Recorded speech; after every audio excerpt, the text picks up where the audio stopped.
Let the revolution begin.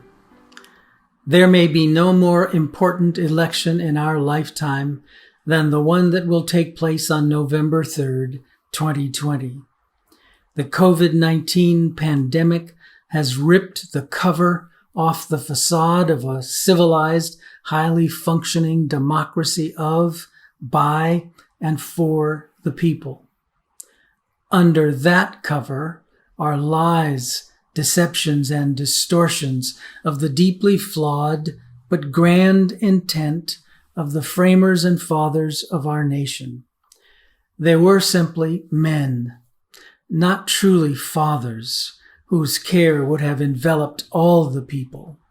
And while they created the institutions and wrote the laws that governed our nation, essential workers tilled the land, built the infrastructure, laid the railroad tracks, taught the children, cared for the ill and the elderly, labored in the factories and the processing plants that created the wealth enjoyed by fewer and fewer of the people as the decades and the centuries have passed.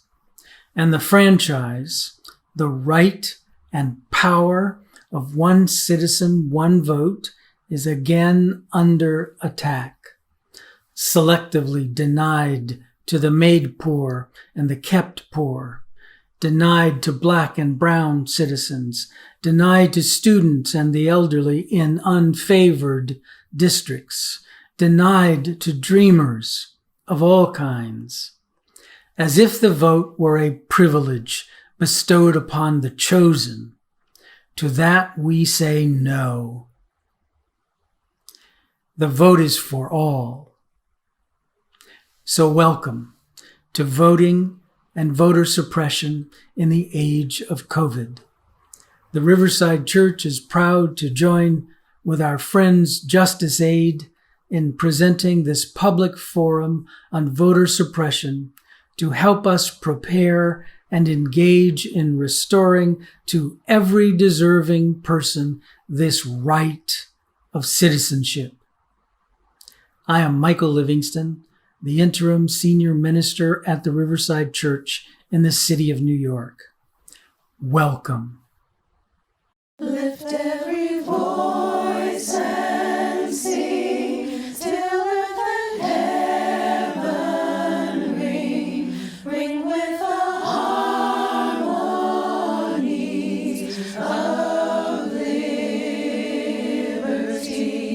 Let our rejoicing rise high as the listening skies. Let it resound loud as the rolling sea. Sing a song full of the faith that the dark past has taught us. Sing a song full of the hope that the present has brought us. Facing the rising sun of our new day begun, let us march on till victory is won. Stony the road we trod, bitter the chasing rod, felt in the days when hope unborn had died, yet with a steady beat have not our weary feet come to the place for which our fathers sighed. We have come over a way that with tears has been watered. We have come treading our path through the blood of the slaughtered.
drunk with the wine of the world, we forget thee. Shadow beneath thy hand, may we forever stand true to our God, true to our native land.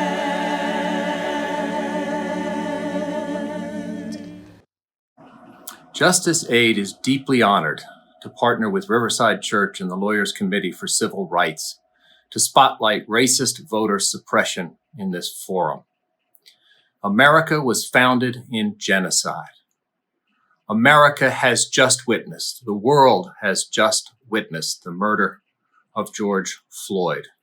This comes on the heels of over 400 years of slavery and its legacies, over hundreds of years of oppression of people of color. We have just witnessed the largest demonstrations, the largest civil rights demonstrations the world has ever seen. Jean-Baptiste said that apathy will be on the ballot this November. 100 million people didn't vote in the last national election. We need to channel all the energy of these recent demonstrations to get every possible person to vote, every person who has stood up to change the system to come out and vote. This is an opportunity to change the world forever. Thank you. It won't be long till I'm gonna need somebody to lean on. Hi, I'm Kim Coaxum, and today I have the distinct honor of introducing a longtime and tireless champion of free and fair elections, Ms. Stacey Abrams. Prior to her historic run for governor of Georgia as a Democratic nominee in 2018, Stacey served 13 years in the Georgia House of Representatives, 7 of those as the minority leader. Stacey is also the founder of Fair Fight, a not-for-profit dedicated to fighting against systemic voter suppression in all of its forms, whether it's illegal voter purges or poll closures in low-income and minority neighborhoods or excessively long lines to vote, which in this day of COVID-19 can be life-threatening. I'm proud to say that, like myself, Stacey is also an Atlantan and a proud HBCU alum. Justice Aid and Riverside Church welcome Stacey Abrams. Hello, I'm Stacey Abrams. I hope you and your loved ones remain safe and healthy during this time. Though we cannot be together in person, I am deeply inspired by Justice Aid's continuous fight against injustice and inequality during these challenging times. COVID-19 has put into sharp relief how failed policies exacerbate those inequalities for marginalized communities and constantly highlight the differences between those who get help when they need it most and those who get left behind. We can and must do better. This starts by electing leaders who represent our values and our people. COVID-19 poses deadly risks to the health of our nation's citizens and devastating harm to our economy. But if we do not act, it threatens our very democracy as well. With the stakes so high in 2020, we cannot afford to have our votes taken from us. And no one should be forced to choose between staying safe and participating in our democracy. Across the country, cynical Americans have worked tirelessly to prevent safer alternatives to voting in 2020. They do not want you to vote because they know that when we overwhelm the system with our voices, we win. I launched Fair Fight 2020 in August 2019 to combat voter suppression across the country in all its forms and to build voter protection infrastructure early. But we cannot do it alone, which is why I'm thrilled that Justice Aid's 2020 beneficiary is Election Protection, the nation's largest nonpartisan voter protection coalition. It was formed to ensure that all voters have an equal opportunity to participate in the process. Now more than ever, voters deserve to have a greater say in the political process, but we also need to ensure that they remain safe while casting their ballots. That's where you all come in. You're warriors in the fight for democracy, armed with the creed that every eligible voter has the right to make their voices heard. Your courageous efforts are necessary in the righteous pursuit of freedom. We need you and those in your communities to demand leaders who serve the common good by voting. And we must hold our elected officials accountable every day. In these times of extreme partisanship, it is time our elected leaders get back into the business of peopleship by focusing on the needs, hopes, and dreams of every American, regardless of difference. We each have a role to play, and when we come together, we are unstoppable. Let's use our voices to ensure greater access to our democracy and guarantee a better tomorrow for future generations. Thank you, Justice Aide, and let's get it done. Hello, everyone. My name is Marcia Johnson-Blanco. I co-direct the Voting Rights Project at the Lawyers Committee for Civil Rights Under Law, where I oversee the work of the Election Protection Coalition. It is with great pleasure that I introduce Congressman Hakeem Jeffries. Congressman Jeffries is currently serving in his fourth term representing the 8th Congressional District of New York, which includes parts of Brooklyn and Queens. He serves on the House Judiciary and Budget Committees and is chair of the House Democratic Caucus. Congressman Jeffries uses a bipartisan approach to governing and is focused on social and economic issues. Ladies and gentlemen, Congressman Jeffries. Let me begin by thanking Justice Aide, as well as the Mission and Social Justice Commission of the historic Riverside Church, for extending this invitation to me and for the work that you do in connection with social, racial, and economic justice throughout America. We are in the midst of a deadly COVID-19 pandemic, both a public health crisis and an economic crisis that has brought pain, suffering, and death to America, particularly historically disadvantaged communities of color. It is made clear that leadership matters, governance matters, voting matters, particularly in the midst of a storm. This country was founded on high ideals, like checks and balances, separate and co-equal branches of government, the independent judiciary, the free and fair press, the preeminence of the rule of law, and the principle of government of the people, by the people, and for the people. But if in fact we are going to bring that principle to life, then we have to ensure that every single American has the right to freely and fairly vote and participate in our democracy. We know that has historically not always been the case. And that is why patriots rose up in the 1960s to ensure passage of the historic Voting Rights Act that was ultimately signed into law by President Lyndon Baines Johnson. We're thankful for leaders like Martin Luther King Jr., Fannie Lou Hamer, John Lewis, and so many others, as well as Democrats and Republicans who joined together as Americans to pass that legislation. It's interesting that in every single reauthorization subsequent to that moment of the Voting Rights Act, it was signed back into law by a Republican president. 1970, Richard Nixon. 1975, Gerald Ford. 1982, Ronald Reagan. 2006, George W. Bush. For a period of time in America, participating in our democracy was not viewed through a partisan political lens. But everything seemingly changed in 2008 with the election of Barack Obama, the 44th president of the United States of America. Historians will have to determine why, in fact, that is the case. But the facts are clear.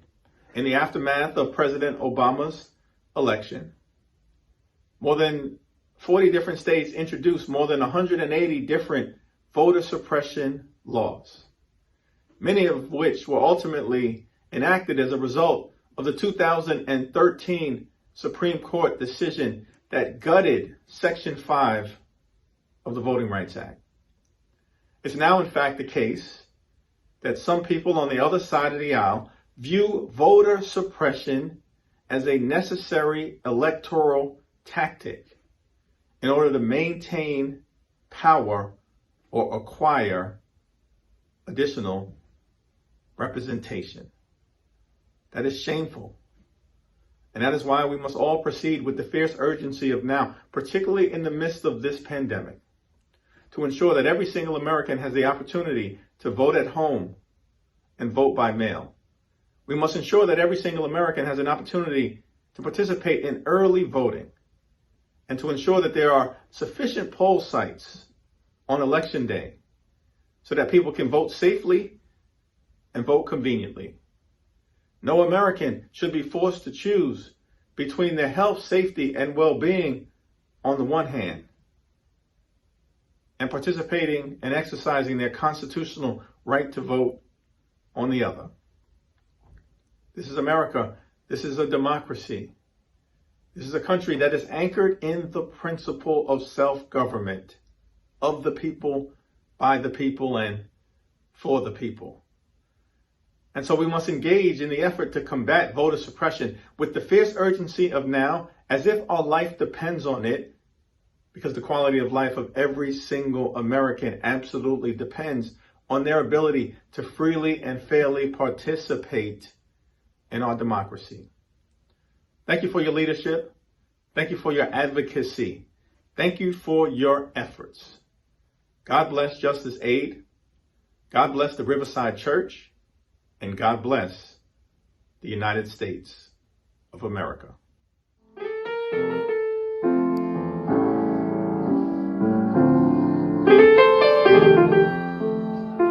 One of the greatest influences in my life has been my great-grandfather, Luther Craig Worthy.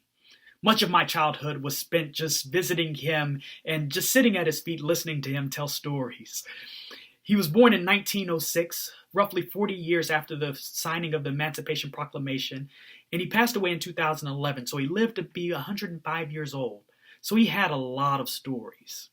What was interesting is that as a teenager, and even well into his 20s, he personally knew a few individuals who had experienced the horror of slavery. Also, when he was my age, under the law in Texas, he was not allowed to vote. It wasn't until he was almost 60 years old that we had the passage of the Voting Rights Act that enabled him to vote. And since that point, he never missed another election. Each election that I'm eligible to vote in, I always think of him when I'm sitting in the poll booth. My great-grandfather, Luther Craig Worthy, is the reason I vote. Thank you. I vote because I want to eradicate the sin of racism that permeates every fabric of our society. I vote because in my lifetime, I want a beloved country that honors the human dignity of all its people, where the heart-wrenching cry, "I can't breathe," will be heard no more. I vote to use my voice, as it's one of the most peaceful ways of use of my power as an American citizen.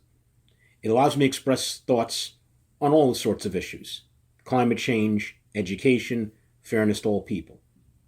But most importantly, I respect those who came before me and fought for this right. It is my right, obligation, and duty to vote in every election, because the right to vote was hard-won, and I feel I owed it to the people, some of whom never got the opportunity to vote, and some who died. I knew that I could vote and that wasn't a privilege, it was my right. Every time I tried, I was shot, killed, jailed, beaten. We were surrounded by men with billy clubs. We were actually in a war, except that one camp was unarmed. No democracy can stand if rule is based on unjust law. We face a moral crisis as a country and a people. It cannot be met by repressive police action. It cannot be left to increase demonstration in the streets. Now the time has come for this nation to fulfill its promise. In 1963, President Kennedy called on the nation's legal professionals to roll up their sleeves and fight for civil rights. The response was vigorous, and the Lawyers' Committee for Civil Rights was born. Many are denied equal treatment, but it cannot continue. From the beginning, the protection of voting rights has been paramount. Voting rights serve as the conduit through which all other change is made possible. What's going on this morning? Well, we've got, it looks like a margin for George W. Bush of somewhere around a little bit less than 800 votes. The civil rights community and the voting rights community looked on with some horror as voters were stopped from being able to cast a ballot. What's at stake here, and people need to know this, is that elections are being stolen. A 2013 Supreme Court decision made their work more complex and more crucial as the court struck down a key protection of the Voting Rights Act. The same day, the state of North Carolina passed a new law that the court later described was enacted with surgical precision to discriminate against the rights of African Americans in voting. This voter ID law is primarily going to affect students and poor people of color. In many states, strict voter ID laws, closing of polling places, and removal of registered voters from the voter rolls have all been part of a campaign against the most vulnerable Americans trying to exercise their most basic democratic right. We have seen widespread and rampant voter suppression efforts at the local and state level in many communities across the country. This is a season where we see officials really erecting unnecessary and burdensome hurdles and barriers to make it harder for Americans to have their voice heard on Election Day. Decades of voter suppression have led to voter disengagement, especially among many young voters who fear that voting is futile. If your vote doesn't matter, why are they working so damn hard to suppress it? Lower voter turnout may be wildly exacerbated by pandemic fears and restrictions. Our elections and our democracy may be more imperiled than ever in our history.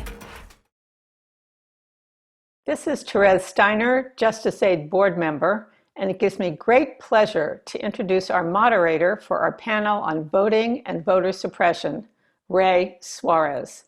During his 30-year career as a broadcast journalist and news anchor, Ray hosted programs on Al Jazeera America, PBS, CNN, and NPR.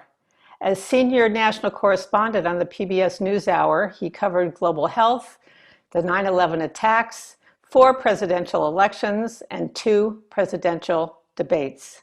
He's a multi-award winner and co-recipient of the DuPont Columbia Silver Baton Award for his reporting on the first democratic election in South Africa in 1994. Thank you, Teresa, for inviting me to moderate this session. The ability of a legally qualified American to cast a vote is a part of civic life that you might have wished we wouldn't have to argue about too much 55 years after the Voting Rights Act passed in 1965 with overwhelming majorities in the House and Senate and President Johnson's signature a short time later.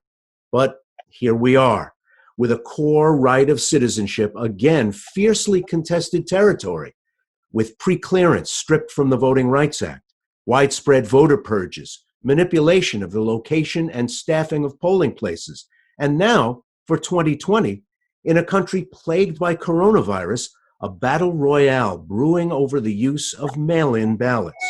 We're a universe away from literacy laws targeting Black voters, poll taxes, or demands to guess how many marbles are in a big jar. The battles can be more subtle, more complex, and arguably, in a country in the midst of demographic change, more far-reaching in their impact as they've ever been. Or sometimes the same old brute force manipulation that led to the Voting Rights Act in the first place is in evidence. Majority Latino Dodge City, Kansas, struggled with just one polling place for its 13,000 residents. And then, in the 2018 midterm elections, Kansas Secretary of State Chris Kobach moved Dodge's only polling place out of town, far from the residential areas inside the city limits. When a majority of justices on Wisconsin's Supreme Court ruled the state's primary had to go ahead as the pandemic really began to bite, the state's largest city, Milwaukee, saw its usual 180 polling places reduced to 5 for its 600,000 citizens. Therese mentioned I covered South Africa's first free elections. I waited with black voters for hours in lines on Election Day as the polls were overwhelmed with first-time voters. It is bizarre, 25 years later, in the United States, to see how routine it's become for black and brown voters and others to wait for hours to vote, as poll workers frantically petition to keep polling places open past their designated closing time. Something's up, and the fight is a high-stakes one. For this discussion on voter suppression and voter rights, I'm joined by two supremely experienced guests. Kristen Clarke, President and Executive Director of the Lawyers Committee for Civil Rights Under Law, and Maria Teresa Kumar, President and CEO of Voto Latino.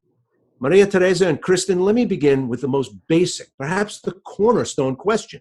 If you're an American citizen, 18 years old, and not otherwise encumbered by any legal disqualification, is it harder to cast a vote in the U.S. today and have some confidence it will be properly tabulated than it was in 1990 or 1980? Kristen?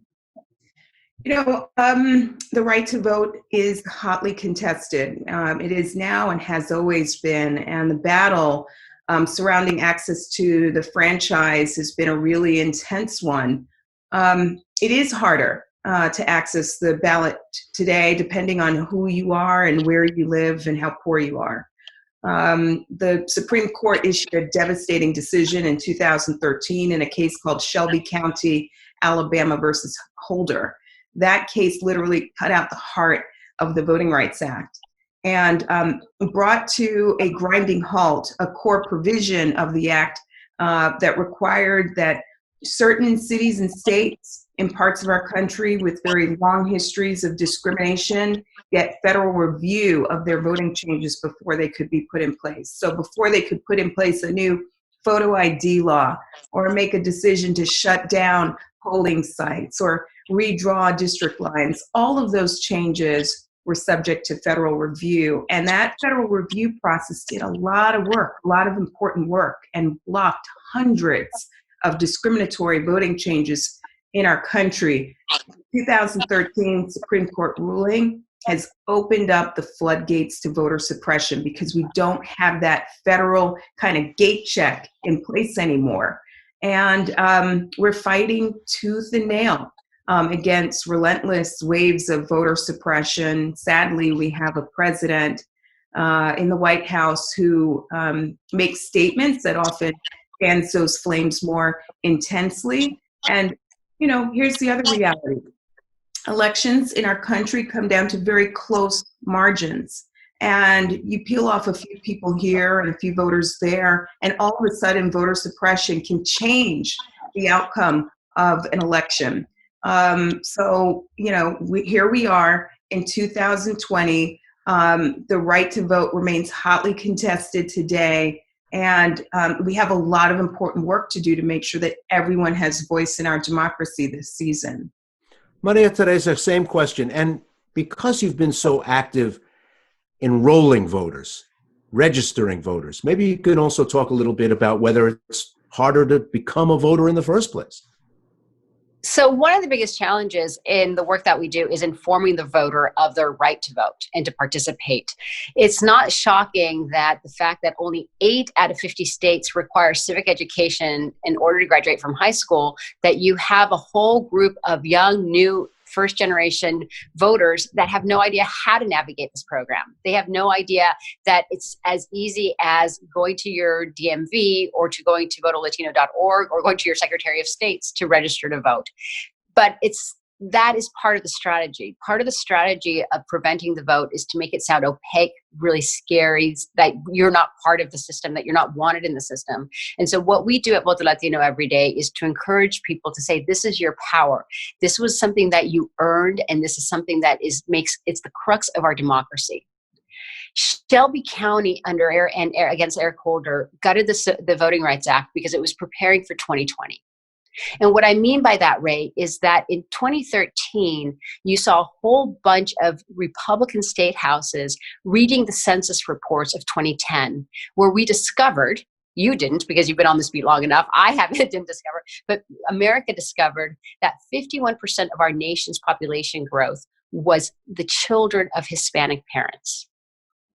They knew that in 2020, you were going to have the second largest voting bloc aging into the population.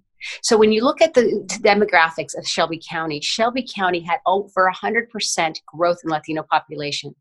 The 22 jurisdictions that followed of gutting the Voting Rights Act, of preventing the vote, of moving voting places, of actually creating all of these new rules, had at least a 30% increase in the Latino population. They weren't old enough to vote quite yet, but this year, for the very first time, you're going to have the second largest voting population that happened to be Latino. The majority of whites in this country are 54. The majority of Latinos are 19 years old. 4 million of them who will be able to cast a ballot for the very first time. So this purge and attack on the voting rights is disproportionately on the shoulders of not just young Latinos, but African Americans and young people in general. This election marks the very first time that the young population will be larger by 12 million more voters than baby boomers. So this was preparation.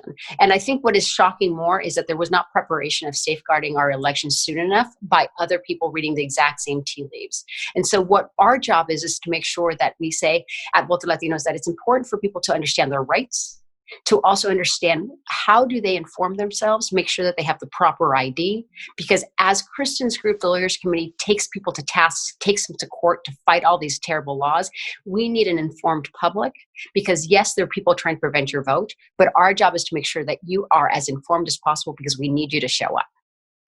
Kristen, your organization has been at this for a long time. Have the battles shifted? Have the strategies and tactics changed? Or are we talking about sort of raw voter suppression techniques that would not be unfamiliar to people who were trying them out in the 40s and 50s? Yeah. So we have to acknowledge that we've seen progress since the 1960s. The Voting Rights Act was adopted in 1965, our most important federal civil rights law. And it's done tremendous work. And the reason why we have so many African Americans and Latinos sitting in Congress today, vis-a-vis the 1960s, is because of the Voting Rights Act and because of the work of people who have fought for decades, like John Lewis, fearlessly for the right to vote. But sadly, a lot of the voter suppression that we see today often kind of bears the stench of measures that you'd expect to see back in the Jim Crow era. I'll give you an example. State of Tennessee has one of the lowest voter registration rates in the country. Activists and churches go to work to reach low-income people who are not yet onto the rolls. They knock on doors, they do targeted mailings, they do community events, and they registered tens of thousands of people who voted for the first time in 2018. What did the state legislature do a year later? They adopted a law that imposes criminal penalties and fines on groups, third-party groups that register people to vote. And this was a law that was all about having a chilling effect on those exact same groups that were out there doing this important work. We were able to successfully beat back the state's efforts in the courts, but it's just a reminder that while we've made progress, the progress is fragile, and it's really important that we remain on alert, that we sound an alarm, that we be vigilant about the changes that are happening in our communities and in our states, that we use our voice to speak up, that the lawyers turn to the courts to mount battles when appropriate, that people are out marching in the streets. It's going to take that kind of a full court press to make sure that everyone has voice in our democracy. Georgia, this is another state that's been ground zero when it comes to voter suppression. Macon-Bibb County, this is a place where they sought to move a polling site from a majority Black school to a local sheriff's office. And the community pushed back and said, look, this is not a place where people are going to feel comfortable and free being able to vote. Officials resisted, and so we partnered with the community, and we were able to ultimately beat back that effort and got that polling site moved to a Black church. All of these are examples of the kinds of tactics and schemes that you would expect to see in the 60s. And, again, while we've traveled a great way, we still have a long way to go to make sure everyone has a voice in our democracy. And who is targeted? It's African Americans, it's Latinos, and Voto Latino has been doing such a tremendous job in that regard to register people to make sure that they're able to have voice in our democracy. It's students, it's poor people. And so at the Lawyers Committee for Civil Rights Under Law and across the civil rights community at large, we're about fighting for those voices on the margins, those people on the margins who are so often locked out and excluded and easy targets and prey for these voter suppression schemes. The cases that we bring, the advocacy that we mount is about making sure that nobody is left behind and that everybody is able to have voice on Election Day. Maria Teresa, various elected officials, most particularly coming from one of our two major parties, have been sounding the alarm in recent months with greater and greater urgency that there's a risk of widespread voter fraud in 2020. And to prevent it, they're now recruiting some 50,000 volunteers to act as poll watchers in key battleground states. They are so far clearing the legal hurdles that have been put up in earlier elections to prevent them from doing this. Their answer is all they want is a level playing field with the other party on this score. What's the harm? What should people know about this? So, Ray, this was actually a policy that had been put in place about 15 years ago in the 1990s, and sadly it expired about 3 years ago, and we're going to be experiencing for the very first time. It was put in place, it was basically safeguarding people coming in and bullying individuals and intimidating individuals from casting a ballot. You will hear of instances where police officers come in and they're no longer they're wearing their uniform, but they're off duty, intimidating individuals. You have individuals basically trying to bust people from participating. It's an intimidation tactic, pure and simple. I can tell you that Voto Latino, we were part of an action in Texas because on Election Day last time around, there was ICE exercises two blocks down from a polling place at a local high school. That's an intimidation tactic. And so one of the things that Voto Latino has done is that first of all, we endorsed Amy Klobuchar's $4 billion bill to protect the vote come November. It's now part of the HEROES Act, and we're actively encouraging the Senate to pass it.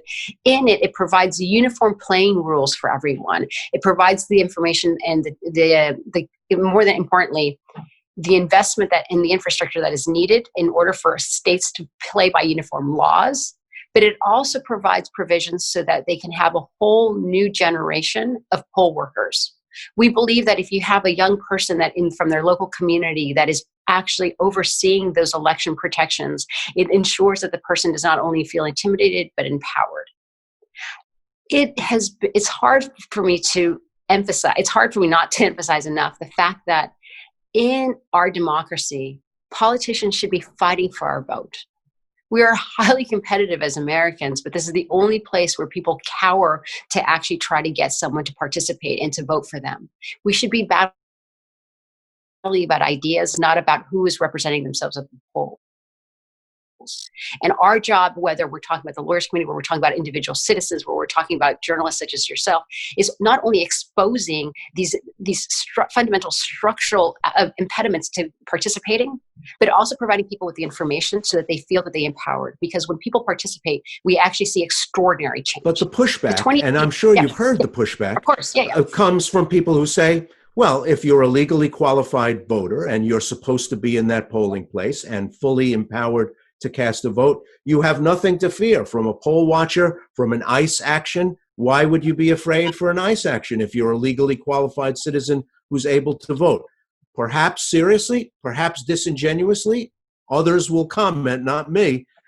They say, look, people who are able to vote would have nothing to fear from these volunteer poll watchers, from these party activists, from officers from other law enforcement agencies who are in the polling place or near the polling place. What's the problem, they say? The challenge is that it's not an active ability for someone to encourage them to come and vote. It's the presence of intimidation. And when you are approaching as a first-time voter, and you see someone that starts also not just standing there and staring at you, but then also starts sharing false information. So, for example, you mentioned what is the harm of someone that's kind of thuggish looking, saying that intimidates you. They may also say, well, you know what? If you have not paid your electricity bill, then you cannot vote. That is not true.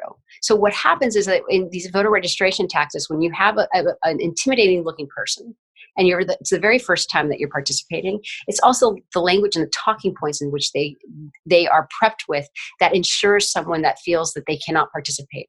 In the Latino community right now, there is so much fear of mixed status families that anything that you do as a legal resident and as a U.S. citizen, that you could expose yourself and your loved ones, actually prevents people from participating.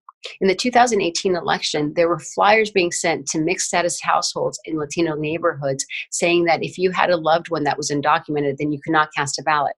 That's simply not true.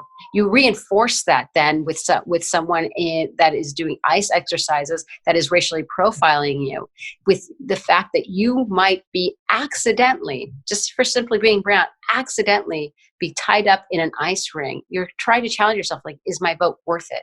If all of a sudden I can find myself as a U.S. citizen accidentally processed in a detention facility. Because these are all true stories. And so we need to make sure that we're diligent. We need to make sure that we have the right protection. And sadly, you mentioned being part of a delegation that saw oversight in the South African elections. Sadly, it's getting to the point that we're going to have to provide some sort of free election protections as well in those types of oversights. Kristen, Clarke, as the arguments, the battles, the debates are now shifting to the remaining primaries, the effects of the pandemic, and mail-in ballots for the general election, are we likely to see critical issues now fought out not in legislatures, but in court? And in 5.5 months, is there time to litigate all of this when there are 50 states and thousands of counties? We are not going to give up. We will continue to fight until the bitter end to make sure that everyone who seeks to exercise voice in our democracy in 2020 is able to do so. And as you know, there is a fair amount of litigation playing out in courts across the country. And I think that opponents know this and are exploiting that fact, filing baseless litigation that they expect will kind of run the clock and may impede access for voters. But we're going to do what's right and just and stand up for the right to vote. California is an example of a place where Governor Newsom took the very bold and proactive move of automatically sending absentee ballots to eligible voters in that state. That makes a lot of sense. There is a pandemic that has gripped the nation, and people are dying and people are fearful of this disease, which is easily transmitted. We also know that in California that the vast majority, over 60% of those who have sadly lost their lives are people of color, African Americans, Latinos, Asian Americans. Governor Newsom's action makes sense, makes bold sense in this context, particularly because there are numerous states all across the country that have put in place vote by mail and have done so successfully, securely, and have done so with bipartisan support. That said, this past weekend, just a few days ago, there was litigation challenging the governor's proactive move here, which kind of puts voters in a state of limbo. For now, for the present time being, people should continue to, exercise their right to vote by absentee ballot if that's what they choose. And, these kinds of battles are playing out sadly all across the country. We're involved in a number of these cases. There are people who are exploiting this pandemic as another way to, again, promote voter suppression. And it's just incredibly unfortunate. Vote by mail has long been a part of the American experience of voting in our country. In fact, military voters used to cast absentee ballots dating back to the Civil War. This is not new. It's just something that's incredibly necessary because of the novel pandemic that has hit the nation, because people are dying, because people are quarantined, because there are stay-at-home orders. What else can we do? It's really important that we fight to give people that option, that avenue to exercise their right to vote. Alongside that, though, I just want to say that we're still also fighting for expanded early voting opportunities and for in-person voting opportunities on Election Day. Because we know that for some communities, that experience of going out and voting in person is an important one. And so whatever avenue people choose is their prerogative, but we are going to fight to make sure that there are as many avenues as possible for people during this unprecedented season that we're in. Maria Teresa, you've been involved in messaging and voter education for so long. I'm wondering how much of this is kind of an air war, an information war. If you go on TV in a state where there's a debate about mail-in balloting, and you talk about fraud, and you talk about chicanery, and you talk about people trying to wreck the process, do you sow doubt, even if mail ballots are going to go ahead, and even if there's not even going to be an effective challenge? Do you create confusion that can be depending on what you're trying to accomplish, that can be useful? Is that part of the battle as well? Just making confusion, second thoughts, insecurity about what you're going ahead and trying to do. Ray, I'm glad that you brought this up because this is not enough part of the discourse. There is a real misinformation, disinformation campaign that is part of strategy. That is part of it preventing people to their participation. It basically says that both sides are the same. It basically says that things are too hard. Maybe there is voter fraud. Maybe I shouldn't participate. But let's be clear. Voting by mail has been part of a long history among many states. This is not new. The president and his family all vote by mail. We have to make sure that we have safeguards in place so that everybody's vote can count if they choose to exercise a vote by mail. What I mean by that is that in Florida, young people who voted by mail, young people, African Americans, the poor, their ballots, 5.5% of their ballots were thrown out, compared to older Americans in Florida who basically less than 1% of those ballots were thrown out. So we need to make sure that with vote by mail that there is a level playing field, that everyone is playing by the same rules. We should encourage the government either to provide free postage or prepaid postage for mail-in ballots. We have to make sure that people throw out signature matches because oftentimes, Ray, I can go into the grocery store and I could sign my credit card one way, but then I can sign my taxes another way. So let's be honest. What are preventing people from making sure that they're qualifying from the ballot? I would also make sure that we have to be able to ensure that there is a postmark date on election day to count the ballot. Right now, Voto Latino has a lawsuit in front of Arizona because Arizona, you can go ahead and be a great citizen and register and actually cast your ballot a week before the election. It could show up on your registrar's office a week later because your postage your mail is actually not processed in your county, but in another county. Let's let that go away. Let's make sure your ballot is counted postmarked on or before election day. And finally, because there's so much confusion, let community organizations pick up ballots. Make sure that the community organizations are certified by the Secretary of State. In Arizona, they have those programs. In other states, they have those programs. We're not reinventing the wheel. This is all information and all process that has been done for the last 30, 40 years. Let's continue to do it, but let's be good citizens. Make sure we're holding our government accountable, and let's make sure we're all playing by the same rules. You say we're not reinventing the wheel, but in a weird way, it feels like we are reinventing the wheel. When I think back to voting in my first few election cycles as a teenager and a young man, the idea that somebody would have to wait for 3 hours to vote just seemed ridiculous. It seemed ludicrous. And yet, it's a part and parcel, a normal event in our election coverage now to do pan shots with long snaking lines that go on for blocks. Add 6 feet of spacing and it's going to go all the way across town. Kristen, Clarke, something's wrong. Isn't something just basically wrong if that happens every election cycle now? when you compare the United States to other modern democracies across the globe, we have one of the lowest voter participation and turnout rates in the world.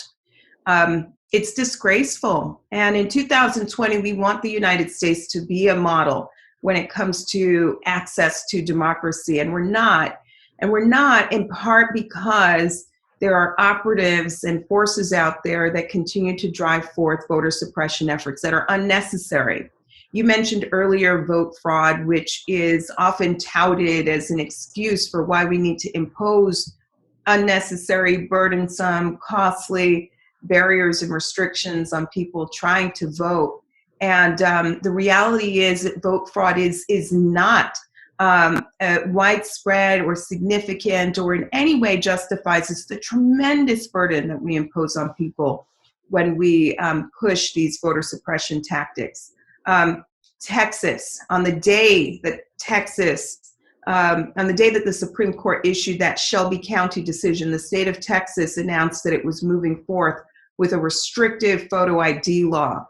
And on the day that that law took effect, there were literally hundreds of thousands of eligible voters who were disenfranchised merely because they didn't have government-issued photo ID in their back pockets. These were people who didn't have driver's licenses because they are poor and rely on public transportation. These are people who are homeless. These are people who never have flown on a plane, so don't have passports, and all of those people were literally disenfranchised. Through litigation, we were able to soften the law and take out some of the sting, but we have to ask ourselves why? Why do we make it so hard to vote in our country? And we do that because again, our elections in so many places across the country come down to these very razor thin margins, and people wouldn't push voter suppression if it didn't work, if it didn't, stand the potential to impact or distort an outcome.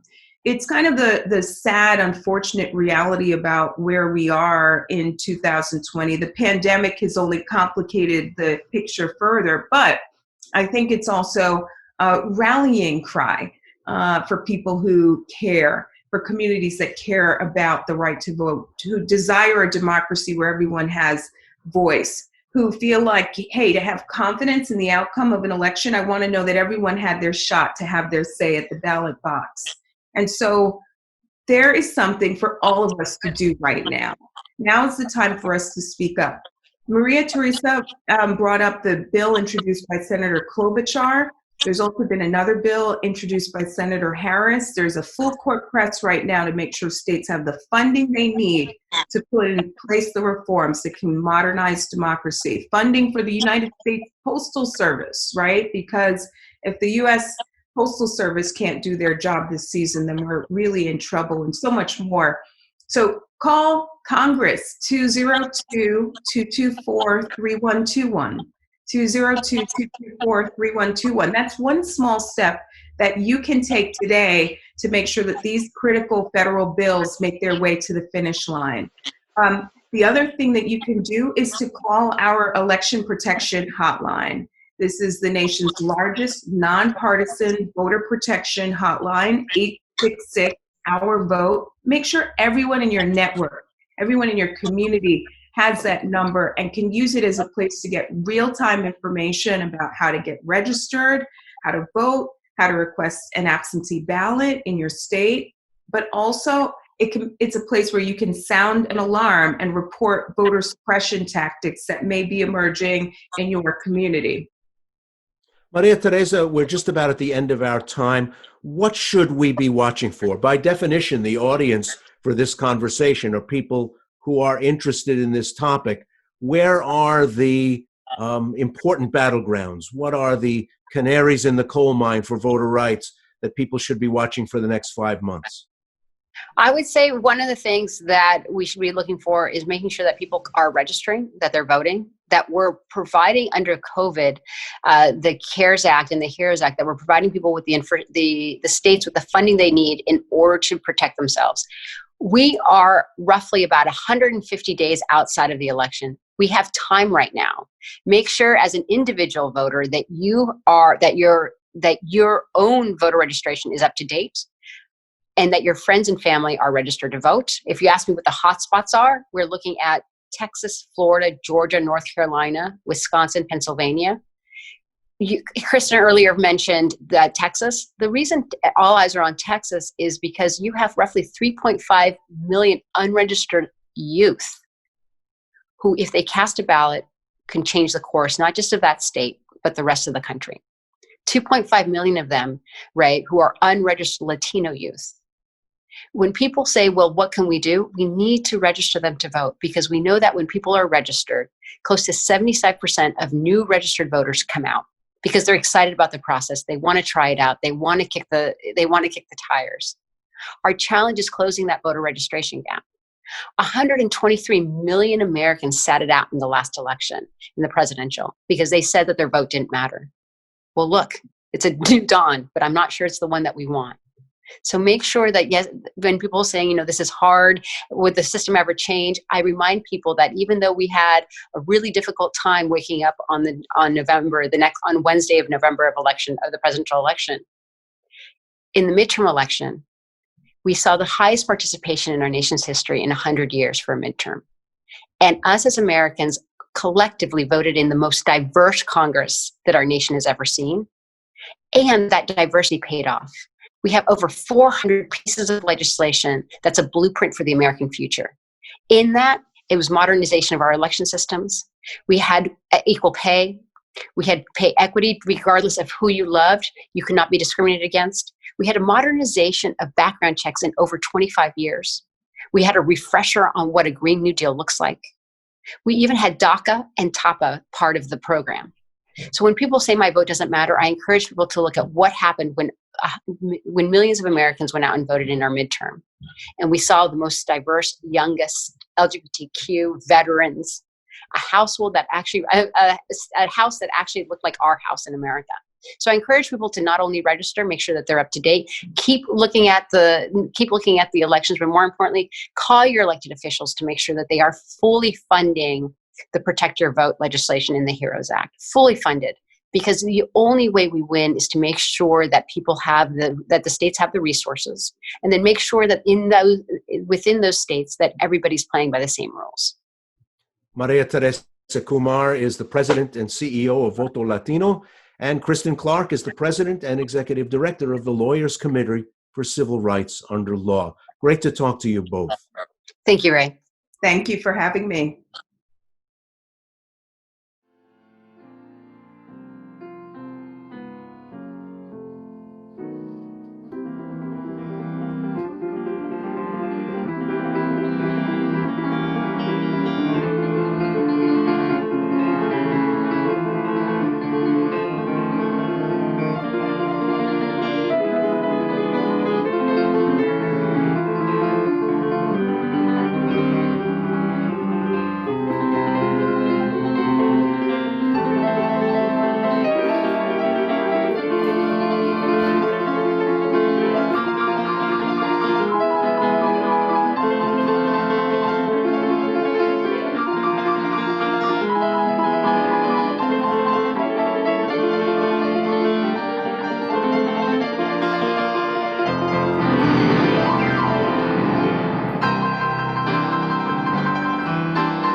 If you care about criminal justice issues, if you care about the schools and the quality of education that kids are receiving in your community, if you care about access to fair housing and gentrification, if you care about jobs and economic justice, then this is why you got to get out and vote. This is why I vote.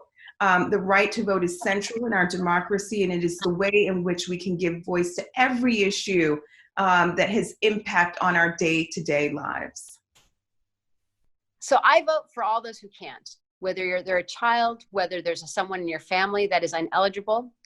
It's important for us to exercise our participation for our personal responsibility, for our country, for our community, and for our family.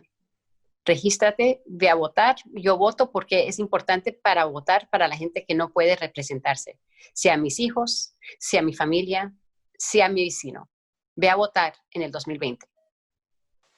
From time to time, people have said to me, well, you shouldn't vote. You're a reporter. It's not fair. But I didn't give up my American citizenship when I put a press card in my pocket. Another thing people tell me is that, well, if you don't vote, you can't complain. That's not true. You can always complain. You're an American citizen. You have the right to complain. But the vote is your form of complaint. It's how you let the people who work for you know whether they're doing a good job and whether you want them to keep their jobs or hire somebody new. So vote. We certainly have a great challenge ahead. And as we depart from this gathering and prepare to go out and do the work we've been called to do, I'm reminded of the words of William Sloane Coffin when he said, "The world is too dangerous for anything but truth and too small for anything but love." It is in that spirit that I leave you with this Franciscan benediction. And it simply says, "May God bless us with discomfort at easy answers, half-truths, and superficial relationships, so that we may live deep within our hearts. May God bless us with anger at injustice and oppression and exploitation of people, so that we may work for justice, freedom, and peace. May God bless us with tears to shed for those who suffer from pain, rejection, starvation, and war, so that we may reach out our hands to comfort them and turn their pain into joy. And may God bless us with enough foolishness to believe that we can make a difference in this world, so that we can do what others claim cannot be done. Please remember to vote in November. Keep the faith. God bless." Hi, my name is Matthew Whitaker. I'm honored to perform again for the Justice Aid. The song I will be doing is a song written by Oscar Peterson during the Civil Rights Movement. This song is called "Hymn to Freedom."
strong. I'll be your friend.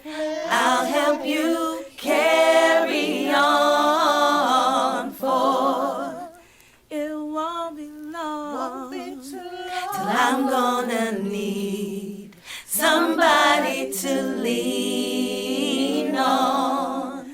Just call me